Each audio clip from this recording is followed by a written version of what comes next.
Marami mga religious teachings and practices glorify sacrifice. Ang ine-encourage ay magtiis, magtiyaga, magsakripisyo. Kaya marami tuloy mga buhay ang sobrang nagkakaroon ng maraming sacrifices. Ito ba ay tama? Ito ba ay maganda? Ito ba ay kagustuhan ng Panginoon para sa atin? Ang pamagat ng ating pag-aaral, sacrifice pa more? Is God really pleased with sacrifices? At ngayon, ating tutunghayan ang isa kagimbal-gimbal at malungkot na kwento na umikot sa sacrifice. Judges 11:29-40. Ang espiritu ni Yahweh ay lumukob kay Jephthah.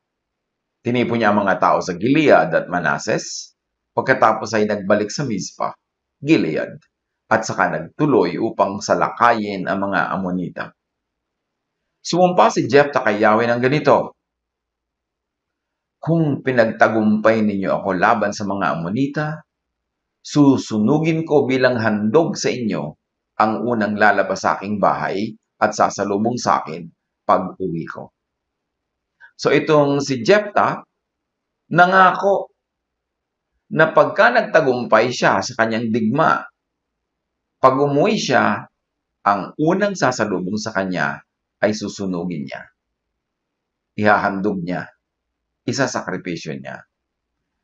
Uso kasi nung araw na yung mga alagang hayop, pag sumasalubong sa among umuwi, nag-una-unahang sumalubong kahit mga tupa. Parang aso ngayon, sumasalubong, ganun. Ngayon, yun ang iniisip siguro itong si Jephthah, na may mga sasalubong sa kanyang mga alagang hayop, isasakripisyo niya, susunugin niya. Pag sinabi kanina that the Spirit of the Lord was upon him, it could mean that the Spirit of the Lord inspired the crossing, the passing, and the advance of his army. But did the Lord's Spirit also inspire the vow for sacrifice? Yan ang gusto nating linawin. Yes, kinasihan siya ng Espiritu. At dahil dyan, tama ang kanyang mga ginawa. Kung siya sa pumunta, siya sa dumaan. Pero kasama ba sa inspiration ng Espiritu ng Diyos, yung mangako siya na kahit sino ang mauna, alin ang maunang sumalubong sa kanya, ay isasakripisyo niya at susunugin. Sa pagpapatuloy ng kwento, sinalakay nga ni Jephthah mga Amonita at pinagtagumpay siya ni Yahweh. Nagapi nila ang mga kalaban at nasakop ang 20 lungsod mula sa Aroer sa palibot ng Minit hanggang sa Abel-Keramim. Marami silang napatay na Amonita. So, victory because of the inspired military moves, and or victory ba yan because of the vow? Dapat nating linawin. Nang magbalik si Jephthah sa Mizpah, sinalubong siya ng anak niyang babae na sumasayaw sa saliw ng tamburin. Siya ang kaisa-isang anak ni Jephthah. Nang makita siya ni Jephthah, pinunit niya ang kanyang damit at buong paghihinagpis na sinabi, "Anak ko, kay bigat na bagay nitong ginawa mo sa akin ngayon. Ang panata ko kay Yahweh ay hindi ko na mababawi pa." Nakita natin ang nangyari ito sa self at tradition-imposed burden. Nangako-ngako siya na susunugin niya, hindi naman niya alam kung sino sasalubong sa kanya. Sumalubong yung anak. Tapos sabi niya, "Anak ko, ano tong ginawa mo sa akin?" Aba, yung bata pa ngayon ng kanyang sisisihin, tuwang-tuwang sinalubong siya na tumutunog ang tamborin at sumasayaw sa saliw ng tamborin. Sa psychology, may tinatawag na grandiosity schema. Yung they believe they are victims and should not be accountable for their own actions. At i-display ito nitong si Jephthah. Parang siya pa ang victim at hindi yung anak niya. Samantalang siya itong gumawa ng ganong vow. People with an entitlement schema are drawn to self-sacrificers who are unlikely to challenge the entitled partner's beliefs. So, yang daw may mga tao na pagka sila ay may ganyang sense of schema, ay may mga lumalapit sa kanila na mga mahilig na magsakripisyo, mga mahilig na isakripisyo ang sarili nila para matupad yung gusto noong merong entitlement schema. Jeremiah 32:35, "They built high places for Baal in the valley of Ben Hinnom, to sacrifice their sons and daughters to Molech, though I never commanded, nor did it enter my mind that they should do such a detestable thing and so make Judah sin. Yan ang sinasabi ng Diyos. Nagsasakripisyo sila ng kanilang mga anak, sinusunog nila, pero hindi sumagi sa aking isipan na hingin sa kanila ang ganyang sacrifices. Nakakadiri, nakakasuklam ang ganyang mga sacrifices, sabi ni Yahweh. But why sacrifice? Bakit nga ba? Psalm 50 verse 13, sabi ng Diyos, do I eat the flesh of bulls or drink the blood of goats? Sino nga ba nagpauso ng mga maraming sacrifices? Di yung priests. Kasi yung mga sinasacrifice, sa kanila napupunta, sila kumakain nun. Kaya na-encourage yung ganitong uri ng mga sacrifices. Pero malinaw, sabi ni Yahweh, bakit? Umiinom ba ako ng dugo ng mga hayop? Kumakain ba ako ng laman ng mga hayop? Ba't kayo magsasacrifice sa akin? To the point, dapat yung mga bata, mga anak nyo, mga tao, sinasacrifice nyo. Hindi ko yan ideya. Hindi sumagi sa isip ko kahit kailan yan. Kasuklam-suklam, sabi ni Yahweh. Genesis 25:33. But Jacob said, swear to me first. So he swore an oath to him, selling his birthright to Jacob. So anong gusto ni Jacob na huwag nang makaatras ang kanyang kapatid? Sa gusto niyang mangyari, pinapangako muna niya bago niya binigyan ng pagkain. But why swear? Maraming napahamak dahil sa swear, dahil sa binibitawang salita, tapos ayaw baliin. Sa Matthew 14:6-10, napugutan ng ulo si John the Baptizer dahil sa pangako ng hari sa dancer na anong hilingin mo, ibibigay ko sa iyo. Dahil nagandahan siya sa sayaw, kaya ang hiningi, yung ulo ni John the Baptist, hindi siya ngayon makaatras. Mahirap yung pangako ng pangako. Ecclesiastes 5:5, it is better not to make a vow than to make one and not fulfill it. So it doesn't mean na pag ginawa mo, i-fulfill mo. Ang sinasabi, huwag mo na lang sabihin, huwag mong gawin yung pangako. Huwag kang mamanatan dyan kasi baka ka mapasubo. Proverbs 20:25, it is a trap to dedicate something rashly and only later to consider one's vows. Huwag daw magdalos-dalos, huwag magmamadali sa pangangako. And James 5:12, above all, my brothers and sisters, do not swear, not by heaven or by earth or by anything else. So huwag daw magsuswear. Alam natin, i-review natin. Ayaw na Yahweh ng mga sacrifices, kahit ng bulls or rams, kahit ng mga hayop, o kahit na, lalo na, ng mga tao. At sinasabi all over the Bible, huwag kang mga manata, huwag kang sumumpa, huwag kang mangako, kasi baka kang mapahamak. Then back to the story, sabi niya, anak, ano itong ginawa mo sa akin? Bakit ka lumabas na? Una ka pa sa mga iba. Nangako akong susunugin ko, isa-sacrifice ko ang unang lalabas. Hindi ko na pwedeng bawiin yon. Sabi ng tatay sa anak. Yung anak naman sumagot. Sumagot ang anak ni Jephthah. Kung may panata kayo kay Yahweh, tuparin niyo yon sapagkat ipinaghiganti niya kayo laban sa inyong mga kaaway na Amonita. So, pahayag naman ng bata na siya ay isacrifice at sunugin. Ngunit may isa lamang po akong ipapakiusap sa inyo. Bayaan ninyong isama ko sa bundok ang aking mga kaibigan upang ipagluksa ko ng 2 buwan ang aking pagkabirhen. Can you imagine the sacrifice that this girl would go through? She was a virgin, she's unmarried, she's a young lady, tapos susunugin siya, papatayin. So sabi niya, sige po, gawin niyo yan. Pero bigyan niyo ako ng 2 months to mourn. Para ipagluksa ko kasama ng mga kaibigan ko, itatangis, iiyak ko, ikakalungkot ko, ang lahat ng hindi na matutuloy sa aking buhay dahil susunugin niyo na ako. Hindi na ako makapag-asawa, hindi na ako magkakaanak, hindi na ako magkakaroon ng ganung buhay kasi matatapos sa ang buhay ko dahil sa inyong panata. And this is the fruit of conditioning. Yung batang ito, malamang na since childhood, kinondisyon na pag kami panata, dapat sundin no matter how senseless the panata is. No matter how harmful it could be to all concerned, especially to the innocent who did not make the vow. This is very, very sad. Sa psychology, yung tinatawag na schema chemistry, schemas are the core beliefs we develop as a result of our early childhood interactions. They can inform many things about people's adult lives, including the way people approach romantic or other relationships. For example, if people feel resentful and lonely in a relationship, a self-sacrifice schema could be at work. This is a pattern in which people tend to be vigilant about others' needs while ignoring their own needs. So, importante na makita natin na may mga ganong personalities.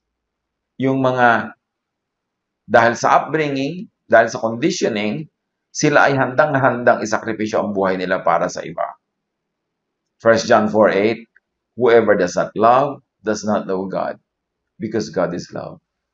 And Jesus said, love others as you love yourself. Therefore, pag pinagdugtong-dugtong natin yan, mahalin din ang sarili.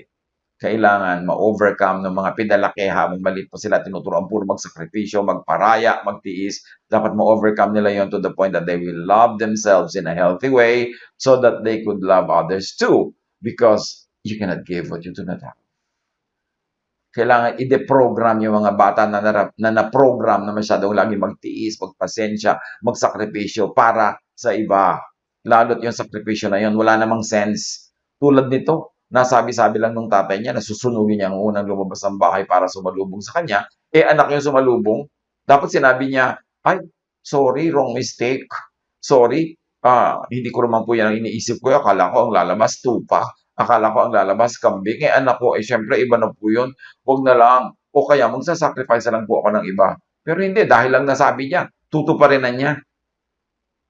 Hindi naman tayo na-assure na yung kanyang vow, inspired. Yung ginawa niyang military moves, inspired. Pero yung kadugtong na vow na ginawa niya, inspired ba yun? Obviously, hindi. Kasali sa inspiration. Kasi nakita natin na ayaw ni Yahweh ng ganun mga sacrifices, ng mga burnt offerings. Lalo tao pa. So, sa pagtutuloy ng kwento, pumayag naman si Jephthah na umalis ng 2 buwan ang anak niya. Nagpunta nga ito sa bundok kasama ang kanyang mga kaibigan upang ipagluksa ang kanyang pagkabirhen sapagkat mamamatay siya nang hindi makakapag-asawa. Pagkaraan ng 2 buwan, nagbalik siya sa kanyang ama at isinagawa naman ito ang kanyang panata kay Yahweh at siya nga'y namatay. Dapat nga sabihin at siya pinatay na isang birhen. Sayang. 2 months for this father to change his mind. 2 months for this father to make a deal with God na, ay, nagkamali po ako sa vow, patawad po, pero magsasacrifice ako ng iba. At kung magalit man sa kanya ang Diyos, magagalit kaya ang Diyos na sinesave niya yung kanyang anak for sacrifice. Pero hindi. Yung 2 buwan na dapat sana'y sapat para makapag-isip-isip itong ama, hindi nagbago ang desisyon. Pinatay ang anak, sinunog, dahil sa ginawa niyang vow na wala naman itong practical use.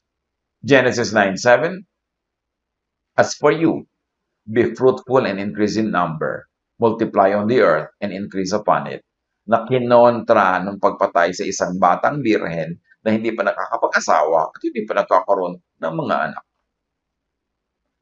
Sa psychology, yung self-sacrifice schema na binabanggit natin, you prioritize taking care of other people above yourself. You feel overly responsible for other people's feelings and may put your own feelings aside. And people are always taking the blame. You claim responsibility for other people's behaviors. You struggle with asking for what you need. At ito, bunga ng upbringing. Masaklap ang bunga ng maling paglingap ng mga magulang sa kanilang anak. Ito yung mga willing na willing mag-sacrifice, willing na willing magpa-abuse, at sila rin yung mga number 1 willing mag-join ng mga religious groups na sila ay nasa-sacrifice, sila ay ina-abuse, sila ay kinakawawa, sila ay hinuhut-hutan, sila ay sinasaktan, sila ay sobrang pinapagod, kasi na-condition sila ng ganon. At sa pagpapatuloy ng binabasa nating kwento, mula nun, naging kaugalian na sa Israel na taon-taon ay 4 na araw na ipagluksa ng mga kababaihan ang dalagang anak ni Jephthah. Nagkaroon pa ng tradisyon. Tradition and ritual glorifies and perpetuates even unkind practices. Dapat sana ang pinag-uusapan nila at nagiging tema ng kanilang paggulita, naku, mali naman, dapat hindi nangyari o dapat hindi na-sacrifice ang buhay niya. Pero nag-glorify pa yung sacrifice. Nag-glorify pa yung pagkakasacrifice dun sa bata. So, It encourages other many young people to be as obedient as that girl na isina-celebrate nila. And it will encourage also many other fathers to do the same vows, to do the same mistakes. Isaiah 1:13 and 17. Stop bringing meaningless offerings. Your incense is detestable to me. New moons, Sabbaths, and convocations, I cannot bear your worthless assemblies. Kita mo sinasabi ng Diyos? I cannot bear your worthless assemblies. Sabi pa nga sa ibang version, kinasusuklaman ko ang inyong mga pagtitipon. Kasi dala kayo ng dala ng mga meaningless offerings. Yung mga incense nyo, baliwala sa akin yan. Ang gusto ko, yung maging mabait kayo sa kapwa nyo. Learn to do right.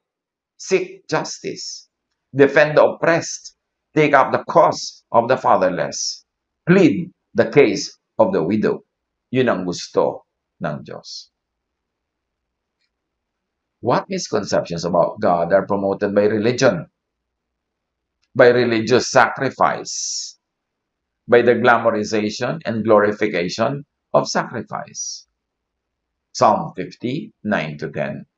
I have no need of a bull from your stall, or of goats from your pens. For every animal of the forest is mine, and the cattle on 1,000 hills.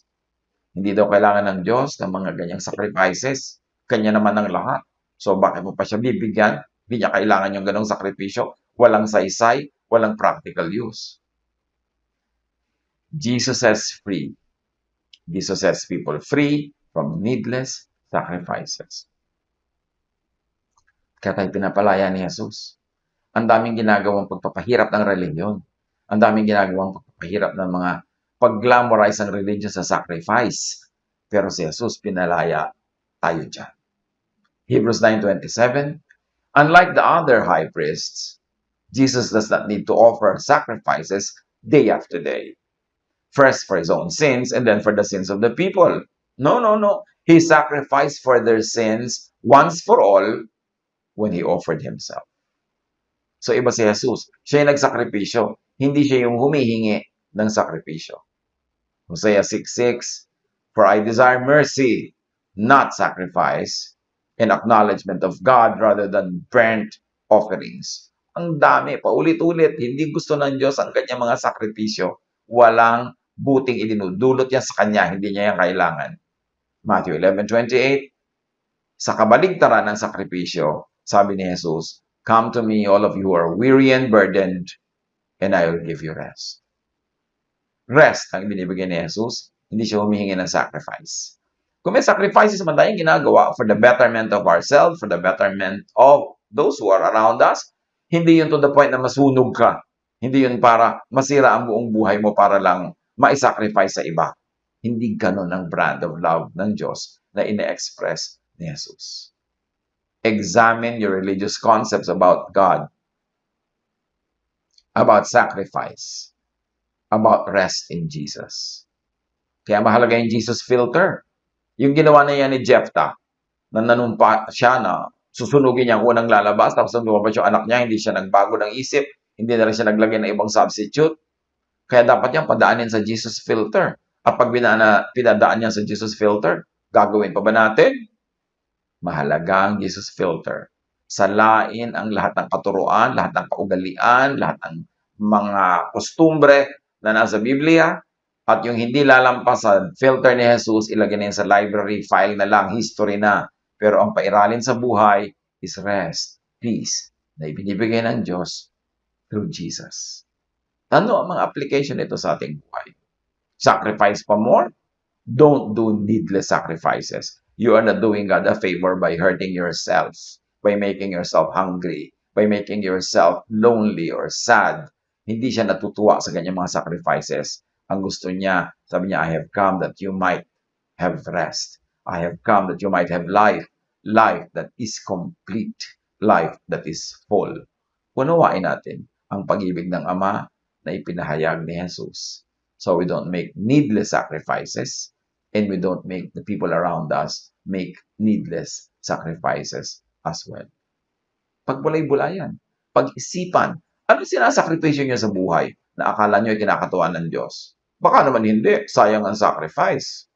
Ang gusto ng Diyos tayo magkaroon ng mabiyaya, masagana, masaya, at malayang buhay sa pamamagitan ni Jesus. Apply this in the littlest details of your daily life, and you will fall in love with God more and more. You will love Jesus more and more. Habang lumalaya ka sa mga tali, tanikala, mga kulungan ng relihiyon na umaabuso sa mga tao, imbes tumutulong sa kanilang matagpuan ang kanilang kapayapaan at ang kanilang kaligayahan. Pag-isip-isipan, ipanalangin. God bless us all.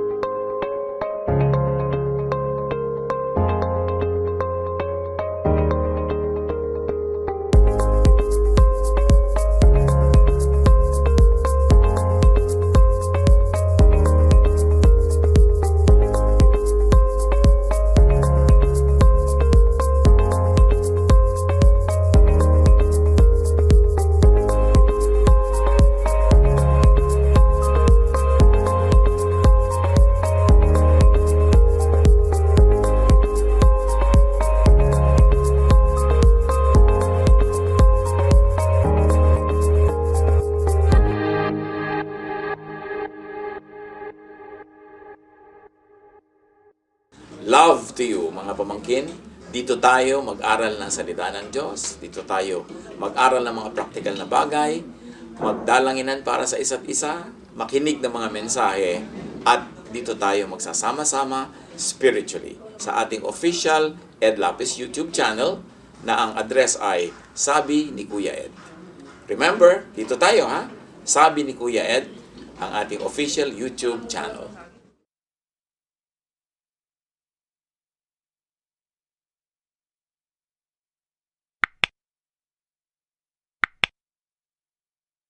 Do not forget to subscribe. Click the subscribe button and ring the bell for notification. Like, comment, and share our official YouTube channel. Visit Ed Lapis website for daily devotion, audio podcast, latest video message, send your prayer request, subscribe to mailing list and more. Visit edlapis.com.ph.